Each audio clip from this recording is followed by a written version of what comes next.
What's the biggest punch to the gut thing you've ever been told?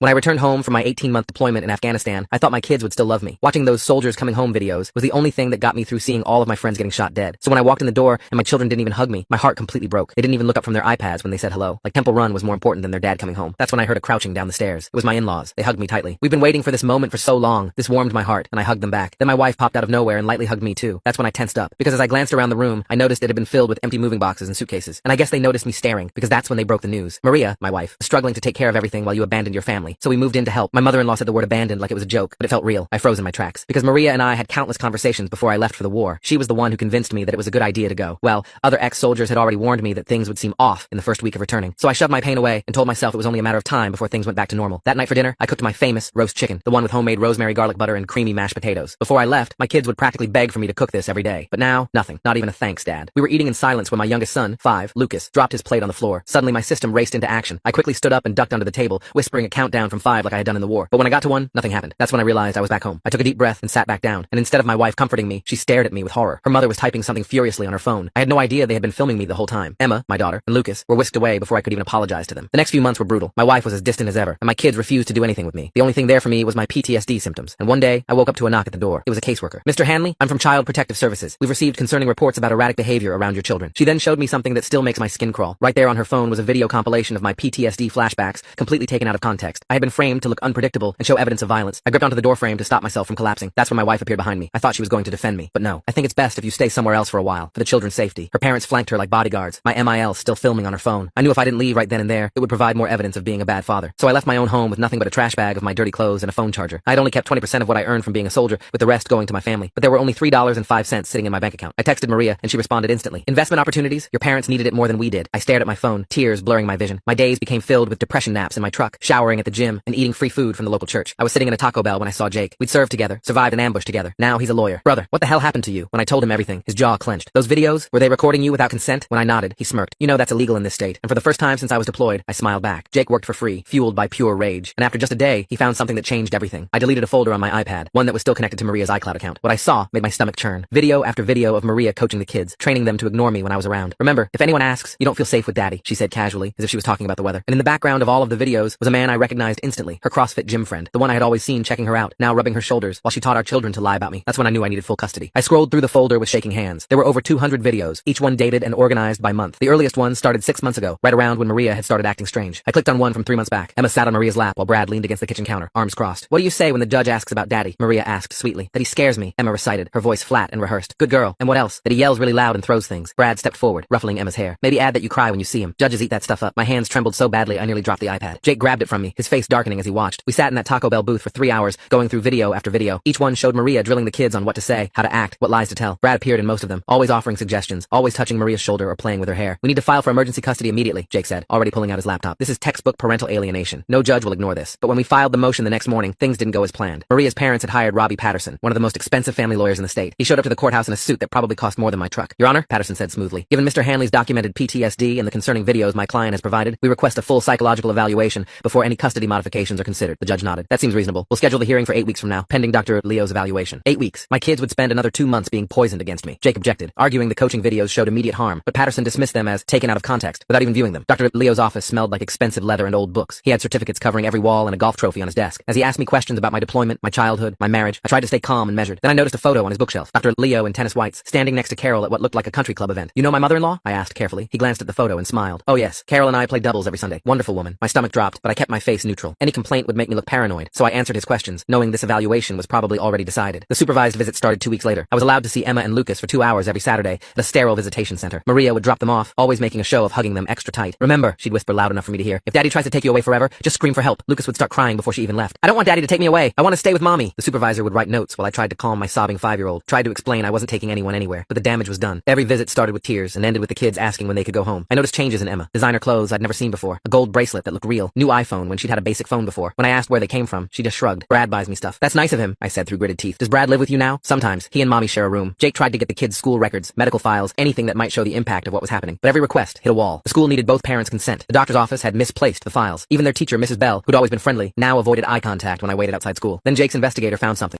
Brad Morrison had a record. 2 restraining orders from previous girlfriends, both with kids. A fraud conviction from 5 years ago. Identity theft. Credit card scams. We prepared a motion to submit this information to show the court who is really living with my children. Patterson shot it down immediately. Your Honor, this is irrelevant character assassination. Mr. Morrison is not a party to this custody matter. Sustained, the judge said. Let's focus on the parents, counselor. Meanwhile, Maria started posting on social media. Photos of her looking exhausted. Captions about being a struggling single mom and doing it all alone. Friends commented with hearts and support, not knowing I was sending 60% of my security job wages and child support. The garnishment left me with barely enough for gas and food. Richard showed up at my workplace the following week. I was checking badges at the front desk when he walked in, designer suit and all. Is your supervisor available? He asked the receptionist, loud enough for everyone to hear. I have concerns about one of your security guards. A potentially dangerous veteran situation. My supervisor called me in an hour later. Marcus, I'm moving you to night shift. Less interaction with the public. Sir, he's lying. I'm not saying you did anything wrong, but we can't have complaints. Night shift starts Monday. The night shift meant I couldn't even watch the kids at school anymore. Couldn't wave at them from across the street. My world shrank to darkness and empty buildings. During one Saturday visit, Lucas climbed onto my lap while Emma colored at the table. He was playing with toy cars when he suddenly whispered, Daddy, Brad hits mommy when he's angry. My whole body went rigid. The supervisor looked up from her clipboard. What did you say, buddy? Lucas's eyes went wide. Nothing. I'm not supposed to tell. Mommy said never tell anyone. It's okay, I said softly. Even his rage boiled in my chest. You can tell Daddy anything. But he shook his head frantically and went back to his cars. The supervisor made another note. Jake discovered more financial bombs. Credit cards in my name I'd never applied for. $30,000 in debt racked up while I was overseas. Purchases at stores I'd never been to. Restaurants I'd never eaten at. The credit card company said I'd have to file police reports. Prove it was fraud. But that would mean accusing Maria, and Patterson would spin it as more erratic behavior. My security job wages were garnished at 60%, leaving me with barely enough to survive. When I tried to access our joint savings to pay Jake's investigator, I found the account frozen. Maria claimed I was hiding assets, moving money to avoid support. The irony was brutal. I was living in my truck while she claimed I was hiding wealth. Jake's investigator had been watching Maria's gym. One morning, he hit gold. Security footage from 3 months ago. 2 months before I'd even come home. Maria, Brad, Carol, and Richard sitting in the gym's juice bar. Papers spread on the table. The investigator couldn't get audio, but the body language was clear. Carol pointing at documents. Brad nodding. Maria looking uncertain until Richard put his hand on her shoulder. They planned this whole thing, Jake said, studying the footage. Before you even got back, the pretrial hearing was a disaster. Carol produced photos of me at the shooting range, claiming it proved violent tendencies. It's required training for my job, I protested. Nevertheless, Patterson said, it shows a comfort with weapons that concerns my client. The judge ordered anger management classes before any custody considerations. Another 16 weeks of delay. Another 4 months of my kids being poisoned against me. Emma's teacher finally reached out, but not officially. She called Jake's office from her personal phone. I can't testify without a court order, she said. But Emma's failing 3 classes. She was a straight A student before. And the things she writes in her journal. She draws pictures of her family, but her dad is always scribbled out in black. Dr. Patterson, the children's therapist, took an even bigger risk. She called Jake privately, voice shaking. I could lose my license for this, but those kids are being severely damaged. The coaching is obvious. Lucas has started wetting the bed. Emma shows signs of severe anxiety, but my reports keep getting edited before they reach the court. We tried to get her testimony admitted, but needed a court order. Another motion. Another delay. The deposition was our first real break. Maria sat across from Jake, Patterson beside her, court reporter typing every word. Jake walked her through the timeline, careful and methodical. Then he asked about the CPS visit. You said you were shocked by the videos they showed you? Yes, completely shocked. But you knew about them before CPS arrived? No, she stopped, realizing her mistake. I knew Richard was concerned, but objection, Patterson said quickly. Mischaracterizes the testimony, but the damage was done. The court reporter had typed every word. Brad started picking up the kids from school. The restraining order kept me 500 feet away, but I could see him from across the street. He'd ruffle Lucas's hair, carry Emma's backpack, play the perfect father figure. Other parents smiled and waved, not knowing this man had 2 restraining orders for domestic violence. My bank accounts were frozen next. Maria claimed I was hiding deployment money, moving assets offshore. Jake proved every cent went to Richard's failed restaurant venture, but the freeze stayed while the court investigated. How much more can they take? I asked Jake one night, sitting in his office surrounded by papers. We're close, he said. The emergency hearing is next week. The judge has to watch the coaching videos, all of them, unedited. The emergency hearing was supposed to be routine, just another delay tactic, but Jake had prepared something special. He'd synced the coaching videos with the timeline, showing how they escalated, how Brad's involvement grew, how the children's behavior changed. Your Honor, Jake said, I'd like to play Exhibit 47. The video filled the courtroom screen. Carol sat with Maria at the kitchen table, Brad in the background. Carol slid an envelope across the table. This will guarantee you get full custody, Carol said clearly. Your father and I will handle the legal fees. Once you have sole custody, you and Brad can sell the house. Start fresh. Maria took the envelope, pecked inside. Mom, this is exactly what you need to secure your future, and the children's future. Without him, the judge leaned forward. Patterson objected, claiming the video was edited, possibly deep-faked. Jake's expert witness, a digital forensic specialist, testified for an hour about authentication methods, metadata, impossibility of fabrication. Then came the breaking point. Video after video played. Emma crying as Maria told her daddy was dangerous. Lucas being coached to say he was scared. Brad suggesting specific phrases, specific accusations. 200 videos, 6 months of systematic alienation. Maria started crying halfway through. Real tears, not the practiced ones from her social media posts. I want to address the court, she suddenly said. Patterson grabbed her arm. Maria, I strongly advise. No, she shook him off. I can't do this anymore. The courtroom went silent. They made me do it, she said, voice breaking. My parents, they said if I didn't go along with it, they'd ruin me. They'd take everything. Make sure I never saw my kids again. They had Brad ready. Had the whole plan. I just wanted Marcus to come home. I never wanted any of this. Richard stood up. She's lying. She's unstable. Sit down, Mr. Thompson, the judge said sharply. Maria continued, words pouring out. The threats, the manipulation, the money, how her parents had controlled her whole life, how they saw Marcus as beneath them, how they'd waited for the deployment to strike. Brad was their idea. Someone they could control. Someone who'd do what they wanted. But he's violent. He's hurt me. Hurt the kids. And I let it happen because I was more scared of my parents than anything else. The judge had heard enough. Based on the evidence presented, I'm granting immediate temporary custody to Mr. Hanley. Mrs. Hanley will have supervised visits only, pending further evaluation. Mr. and Mrs. Thompson are barred from any contact with the minor children pending investigation. Carol screamed. Richard threatened to sue everyone. Patterson tried to maintain order as security moved in. Brad was already gone. He'd slipped out during Maria's testimony, probably heading for state lines. Jake's investigator later confirmed he'd fled to avoid the fraud warrant that was issued within hours. I picked up my kids that afternoon. Really picked them up. No supervisor, no time limit. Lucas hugged me so tight I could barely breathe. Emma cried, but they were different tears. Relief, maybe. Or just exhaustion from carrying lies for so long. I'm sorry, Daddy, she whispered. I didn't mean those things I said. I know, baby, I know. Maria entered intensive therapy the next week. Real therapy, not the court-ordered kind. She had to to unlearn a lifetime of her parents' control. The kids started therapy too, with Dr. Patterson now free to actually help them. Carol and Richard hired new lawyers, expensive ones, but their country club friends distanced themselves quickly. Fraud, conspiracy, witness tampering, child endangerment. The charges piled up. Their perfect reputation crumbled. They mortgaged their house to pay legal fees, sold their vacation home, liquidated their retirement accounts. 6 months later, I sat in a different courtroom. Final custody hearing.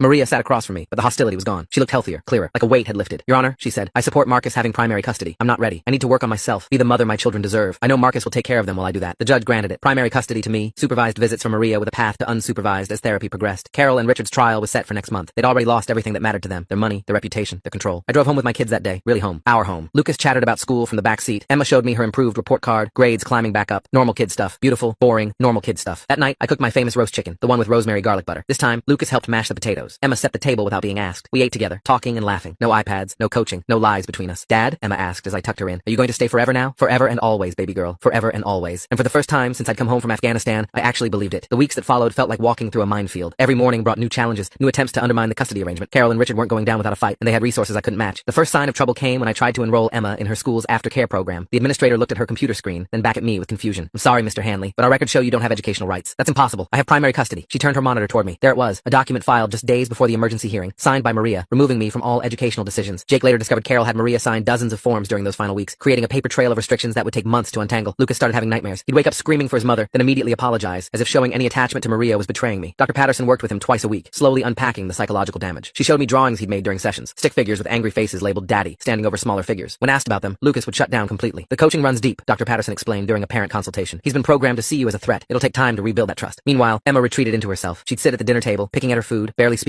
When I asked about her day, she'd give one-word answers. The vibrant, chatty daughter I remembered from before deployment had been replaced by this hollow shell. 3 weeks into our new arrangement, I got a call from the school. Emma hadn't shown up for first period. Panic shot through me as I raced to the school, calling her phone repeatedly. No answer. I found her sitting alone at a bus stop 6 blocks away, still in her school uniform. I was going to find Mom, she said quietly when I sat beside her. Brad said if I ever needed to escape, I should call him. My blood ran cold. When did Brad tell you this? Before you came back. He gave me a phone, said it was our secret. She pulled out a cheap flip phone from her backpack. Jake's investigator later traced it to a batch purchased with stolen credit cards. Brad had been planning contingencies, grooming my daughter for months. The financial pressure intensified. Despite the custody change, the wage garnishment continued. Maria's lawyer filed motion after motion, claiming administrative delays. My take-home pay barely covered groceries and gas. When the truck's transmission started slipping, I couldn't afford repairs. I'd walk Emma to school, then catch 2 buses to get to work. Carol found new ways to insert herself. She'd show up at the kids' school during lunch, standing just outside the property line, waving at them through the fence. The school couldn't do anything since she wasn't technically trespassing. Emma would come home upset, confused about why Grandma couldn't visit anymore. She says you're keeping her away because you're mean, Emma told me one evening. She says she has presents for us, but you won't let her give them. I tried explaining the situation in age-appropriate terms, but how do you tell a child their grandparents are manipulative criminals? Every explanation sounded like I was the one poisoning them against family. Richard took a different approach. He started calling my employer daily, filing complaints about safety concerns. HR documented each call, but the damage accumulated. My supervisor pulled me aside after the 10th complaint. Marcus, I know this is personal stuff, but it's affecting the workplace. Other guards don't want to work shifts with you. They're worried about getting caught up in whatever this is. I found myself increasingly isolated. The few friends from before deployment had drifted away during my months living in the truck. Jake remained steadfast, but he had his own practice to run. The loneliness pressed in during quiet moments, when the kids were asleep and the house felt too empty. Maria's supervised visits were another source of tension. She'd arrive with Carol and Richard, who'd wait in the parking lot despite the no-contact order. The supervisor, a tired-looking woman named Denise, did her best to manage the situation, but Maria would spend the entire 2 hours crying, begging the children to forgive her. I'm so sorry, she'd sob, clutching at them. Mommy made mistakes. Mommy needs you to tell the judge you want to come home. Lucas would cry along with her, while Emma sat rigid, torn between programmed responses and genuine emotion. After each visit, it took days to restabilize their emotions. The breakthrough with Lucas came unexpectedly. We were at the grocery store, and he accidentally knocked over a display of soup cans. The crash sent him into immediate panic, diving behind my legs, whimpering about not telling Brad. Something about his terror flipped a switch in me. I knelt down, helped him pick up the cans, and told him about my own fears. You know what? Sometimes loud noises scare me too, from when I was in Afghanistan. But it's okay to be scared, and it's okay to make mistakes. He looked at me with wide eyes. Brad said soldiers don't get scared. Brad lied about a lot of things, buddy. That night, Lucas climbed into my bed for the first time since I'd gotten custody. He didn't say anything, just curled against my side and fell asleep. Progress came in small moments like these. Emma's walls took longer to break down. She'd test boundaries constantly, staying out past curfew, refusing to do homework, challenging every rule. Dr. Patterson explained it was her way of seeing if I'd abandon her like she'd been told I would. Each time I remained calm, consistent, present, I could see tiny cracks in her armor. The financial investigation revealed more damage. Brad had used my social security number to open 6 credit cards, maxing them out on electronics and jewelry. Some purchases matched items I'd seen Emma wearing. The sick realization that he'd used my stolen identity to buy gifts for my daughter while poisoning her against me made me physically ill. Jake pushed forward with fraud charges, but Brad had vanished completely. His last known address was empty. Neighbors said he'd packed up in the middle of the night. The investigator found similar patterns in other states, a trail of single mothers with children, financial ruin following in his wake. He's a predator, Jake said, reviewing the files. Carol and Richard brought a predator into your children's lives. The school situation deteriorated further. Emma's grades, which had started to improve, plummeted again. Her teacher called me in for a conference, showing me essays Emma had written. Dark themes, violent imagery, confusion about identity and belonging. The school counselor recommended intensive therapy, but my insurance through work wouldn't cover it. Another financial strain I couldn't manage. Then came the letter from Maria's new attorney, not Patterson, who'd withdrawn after the emergency hearing, but someone younger, hungrier. They were challenging the custody order, claiming Maria had been coerced during her courtroom confession. Attached were affidavits from Carol and Richard, painting me as a master manipulator who'd somehow orchestrated everything. This is insane, I told Jake, reading through the filing. They're saying I planted those videos? They're desperate, Jake replied. Their criminal trial is coming up. They need to discredit you as a witness. The stress began affecting my work performance. Operating on minimal sleep, worried constantly about the kids, distracted by legal battles. I made mistakes. Small ones at first, forgetting to log visitor badges, missing scheduled patrols. But in security work, small mistakes could cascade into big problems. My supervisor called me in after I'd failed to properly secure a loading dock door. Marcus, I've been patient, but this isn't working. I'm putting you on administrative leave. Unpaid. Get your personal situation sorted out. Unpaid leave meant no income. The wage garnishment had already drained my savings. I had maybe 2 weeks of expenses covered, then nothing. Jake offered to loan me money, but I'd already taken too much from him. Pride was all I had left. I sold everything I could. My father's watch, the one he'd given me before deployment, some tools from the garage, anything to keep food on the table and gas in the truck. The kids didn't need to know how close we were to the edge. Emma noticed anyway.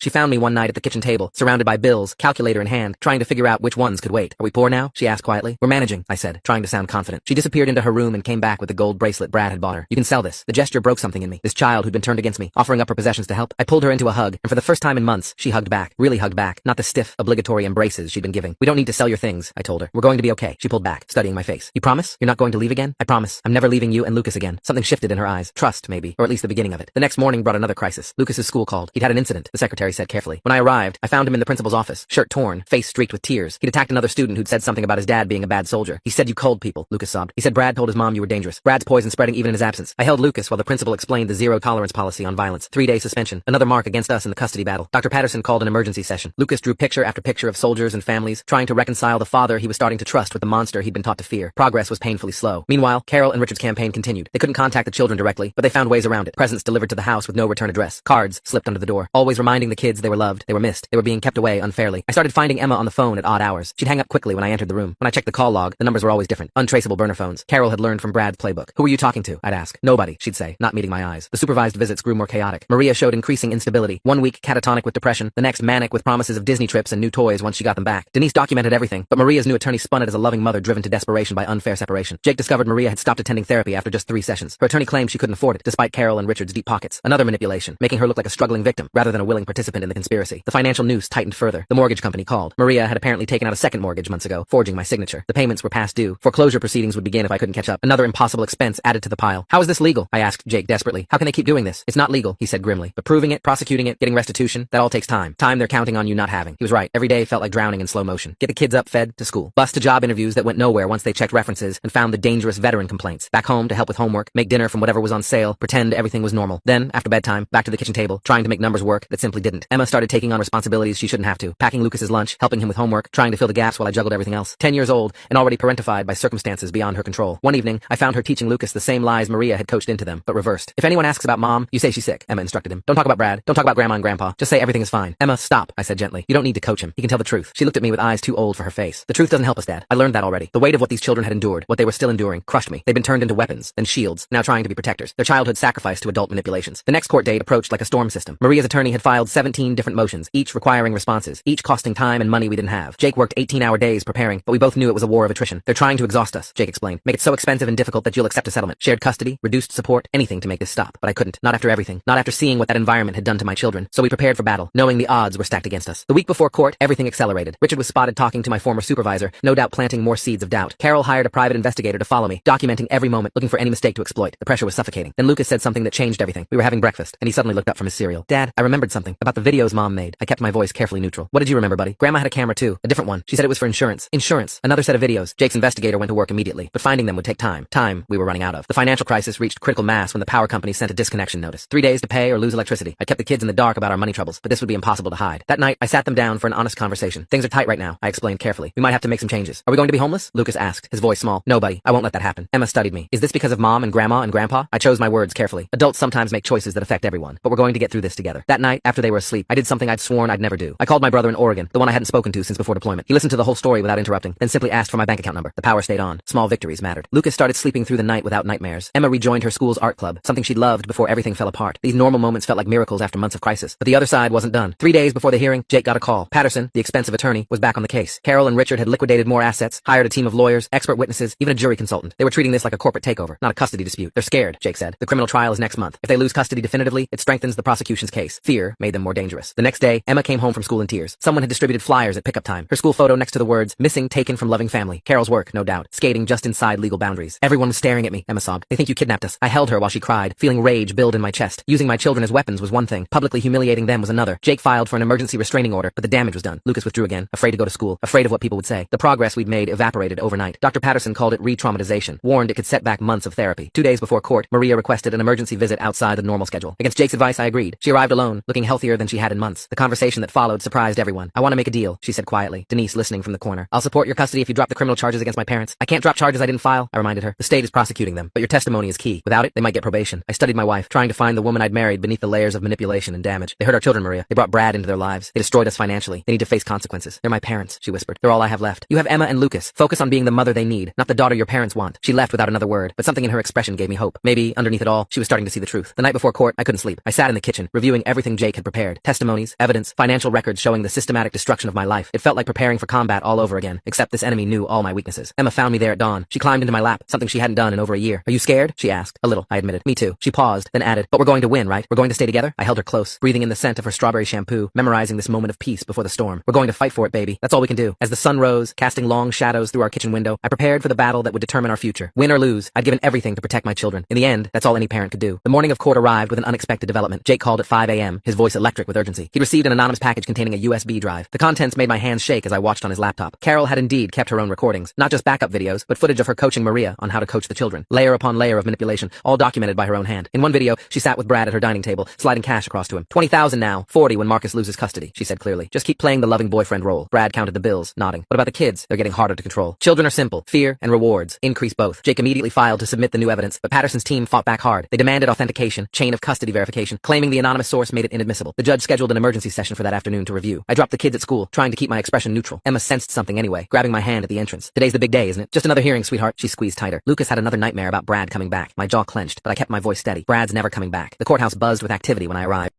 Carol and Richard sat at their table, surrounded by their legal team. Maria was notably absent. Patterson approached Jake with a thick folder. "Motion to dismiss the new evidence," he said smoothly. "Anonymous sources have no credibility." But Jake had anticipated this. He'd spent the morning tracking the package. Security footage from the delivery service showed a woman matching Maria's description, dropping it off. When confronted with this during recess, Patterson's confidence visibly wavered. The judge returned, reviewed the authentication reports, and made her decision. The new videos would be admitted. Carol's face went pale as her own voice filled the courtroom, instructing Maria on psychological manipulation techniques. "Remember, honey, Marcus is simple-minded. Military men always are. He'll believe whatever you tell him about needing space for the children's adjustment." Richard's voice joined in. "The key is documentation. Every interaction, every word. We're building a case from day one." The timestamp showed this conversation happened 2 weeks before my deployment ended. Patterson tried damage control, arguing the videos were taken out of context, that Carol was simply a concerned grandmother. But then Jake played the Brad payment video. $20,000 in cash, clear as day. The judge's expression hardened. During the lunch break, I found Maria sitting alone in the hallway. She looked up as I approached, eyes red-rimmed. "I dropped off the USB," she said quietly. "I couldn't let them win, not after what they did to our babies." I sat beside her, careful to maintain distance. "Why now?" Dr. Patterson showed me Lucas's drawings, what I'd done to him, what they made me do. Her voice cracked. "I found Mom's recordings when I was looking for Dad's will. She documented everything, like she was proud of it." "Will you testify?" She nodded slowly. "My lawyer dropped me this morning when I told him, but I'm done being their puppet." The afternoon session exploded into chaos. Maria took the stand without an attorney, speaking directly to the judge. She detailed years of control, manipulation, threats, how her parents had isolated her from friends, made her financially dependent, used her children as leverage. When Marcus deployed, they said it was our chance to finally get rid of him. They had Brad ready, the whole plan mapped out. I was weak, I was scared, but I'm done being scared. Carol shot to her feet. "You ungrateful little—" "Mrs. Thompson!" The judge's gavel cracked. "One more outburst and you'll be held in contempt," Maria continued, voice growing stronger. She revealed Brad's real role, the payments, the coaching sessions, how he'd started getting violent when the children resisted the programming, how she'd been too terrified of her parents to protect them. "I failed as a mother," she said, looking directly at me, "but I won't fail them anymore." Patterson tried to cross-examine, but without Carol and Richard's funding, his heart wasn't in it. The judge had heard enough. She called a recess to review all evidence before final ruling. Jake and I sat in a small conference room, surrounded by boxes of documentation. My phone buzzed with a text from Emma's school. She'd had a panic attack during PE, was in the nurse's office. I started to leave, but Jake grabbed my arm. "This is it, Marcus. The ruling. You can't miss this. My daughter needs me, and she needs you to win this case. I'll send my assistant to the school." The longest hour of my life crawled by. Finally, the bailiff called us back. The judge looked exhausted, but determined. "I've reviewed extensive evidence of systematic parental alienation, financial fraud, and conspiracy to manipulate the family court system," she began. "The depth of this scheme is unlike anything I've encountered in 20 years on the bench." She detailed her findings, the coaching videos, the financial manipulation, Brad's involvement, Carol and Richard's orchestration, each point built toward an inevitable conclusion. Effective immediately, Mr. Hanley retains sole legal and physical custody of the minor children. Mrs. Hanley's supervised visits will continue pending completion of intensive therapy and parenting classes. Mr. and Mrs. Thompson are permanently barred from any contact with the minor children. Carol's scream echoed through the courtroom. Richard lunged toward me, but bailiffs intercepted him. As they were escorted out, Carol's carefully constructed mask finally shattered completely. "You destroyed our family!" she shrieked at Maria. "You're dead to us! Dead!" Maria flinched but stood her ground. The judge continued, addressing the financial crimes, ordering full restitution, referring the case to the district attorney for criminal prosecution. Brad Morrison had federal warrants issued for fraud and identity theft. Outside the courthouse, Maria approached hesitantly. I know I don't deserve forgiveness, but maybe someday we can co-parent properly. For them, focus on getting healthy, I told her. That's what they need from you. She nodded, walking away alone. No parents to lean on, no Brad to manipulate her. For the first time in her life, truly on her own. I raced to Emma's school, finding her curled up in the nurse's office. She launched herself into my arms. I thought you weren't coming. I thought the judge would make us go back. Never, baby. It's over. We won. She pulled back, searching my face. Really over? No more court? Really over? That evening, I sat the kids down and explained the ruling in simple terms. They were staying with me. They'd see their mom sometimes when she was better. The grandparents couldn't bother them anymore. Lucas climbed into my lap. What about Brad? Brad's in trouble with the police. He won't be coming back. Good, Emma said fiercely. I hope he goes to jail forever. The next weeks brought a parade of investigators. FBI for the identity theft, state prosecutors for the fraud, CPS for final evaluations. Each interview, each document built the cases against Carol, Richard, and Brad. Jake's investigator finally tracked Brad to Nevada, where he was arrested trying to run the same scam on another single mother. Extradition brought him back to face charges. 37 counts of fraud, identity theft, and child endangerment. The financial untangling took months. Every credit card disputed, every fraudulent charge challenged. The second mortgage Maria had forged required extensive legal work to reverse. Slowly, painfully, we clawed back from the brink of bankruptcy. My job wouldn't take me back, tainted by Richard's poison. But a fellow veteran heard my story and offered me a position at his security firm. Better hours, better pay, understanding management. The kids could actually see me in daylight again. Dr. Patterson continued working with both children. Lucas's nightmares faded gradually. His drawings evolved from dark scribbles to normal kid art. Emma's grades recovered, her spark returning bit by bit. The healing wasn't linear, but it was real. Maria threw herself into therapy with desperate determination. Her supervised visits evolved from tearful apologies to actual interactions. She learned to be present without overwhelming them, to respect boundaries she'd never had herself. Carol and Richard's trial became a cautionary tale in family court circles. The evidence was overwhelming. Conspiracy, fraud, witness tampering, child endangerment. Their country club friends vanished like smoke. Their reputation, so carefully cultivated, destroyed completely. The verdict came down on a Tuesday. Guilty on all counts. Carol got 3 years, Richard 4. Their assets liquidated for restitution and legal fees. The empire they'd built on manipulation crumbled entirely. Brad took a plea deal. 18 months and full restitution in exchange for testimony about Carol and Richard's broader schemes. Turns out, my family wasn't their first target, just their most elaborate. 6 months after the custody ruling, I stood in my kitchen making dinner. Lucas helped set the table without being asked. Emma chatted about her art class, excited about an upcoming exhibition. Normal, peaceful, hours. Dad? Emma asked during dinner. Do you think Mom will ever be normal? I chose my words carefully. She's working hard to get better. That's all anyone can do. I'm glad she told the truth finally, Lucas added quietly, even if it was scary. Maria had sent them letters through Dr. Patterson. Not pushing, not manipulating, just acknowledging her failures and expressing hope for the future. The kids weren't ready to respond yet, but they'd kept the letters. Progress. That night, after bedtime stories and goodnight kisses, I sat on my porch with a cup of coffee. The house was quiet, peaceful. No more looking over my shoulder. No more documenting every interaction. No more fighting for my right to be their father. My phone buzzed with a text from Jake. Brad had been sentenced. 2 years federal prison, followed by probation and restitution. Another piece of justice served. I thought about responding, then set the phone aside. Tomorrow would bring its own challenges. The kids still had healing to do. I had my own PTSD to manage. Maria had her long journey ahead. But tonight, my children slept safely in their beds, dreaming normal dreams. The porch light attracted moths, dancing in circles around the bulb. I watched them for a while, thinking about patterns, cycles, the way people got trapped in their own destructive orbits. But cycles could be broken. My kids were proof of that. Inside, I checked on them one more time. Lucas sprawled across his bed, toy soldiers scattered on his nightstand. Emma curled up with the stuffed elephant I'd sent her from Afghanistan, the one she'd ignored when I first came home. Now it never left her bed. I'd lost 18 months to deployment, 6 months to hell, but we found our way back. Not to where we'd been before, but somewhere new, somewhere better maybe, because it was built on truth instead of lies. In the kitchen, I prepped tomorrow's lunches, signed permission slips, normal parent tasks that felt like privileges after everything we'd been through. The custody papers sat in my filing cabinet, official and final. But the real victory wasn't in legal documents. It was in Lucas asking me to coach his soccer team, in Emma showing me her drawings without fear, in family dinners where we actually talked, in bedtime stories and morning hugs and all the mundane moments that made up a life. The real victory was in being their dad, fully and completely, without anyone trying to take that away. As I turned off the lights and headed to bed, I paused at their doorway one more time. Safe, home, mine. And for the first time since coming home from Afghanistan, that was enough.